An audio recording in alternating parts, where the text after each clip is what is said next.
पांडवों की कूटनीति से द्रोणाचार्य ने अपने शस्त्र त्याग दिए और धृष्टद्युम्न के हाथों वीर गति को प्राप्त हुए।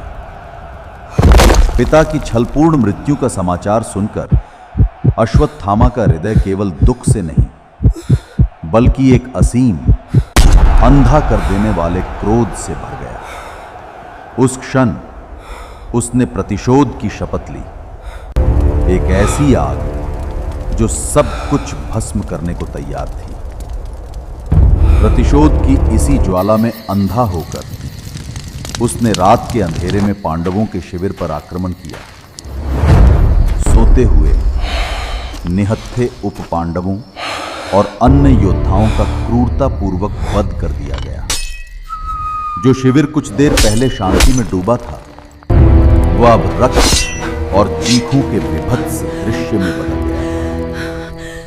उसका क्रोध उसे एक ऐसे रास्ते पर ले गया था जहां कोई वापसी नहीं थी। उसकी प्रतिशोध की प्यास फिर भी नहीं थी। पांडव वंश को जड़ से मिटाने के लिए उसने परम विनाशकारी ब्रह्मास्त्र उत्तरा के गर्भ की ओर छोड़ दिया। एक अजन्मे शिशु पर भी वो प्रहार करने से नहीं,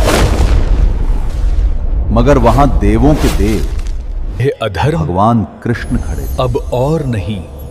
अपने दिव्य हस्तक्षेप से उन्होंने अजन्मे परीक्षित की रक्षा की, अधर्म को विजय प्राप्त करने से रोका और फिर अब तुम्हारी पीड़ा आरंभ होती है। अश्वत्थामा के इस जघन्य पाप के लिए भगवान कृष्ण ने उसे श्राप दिया।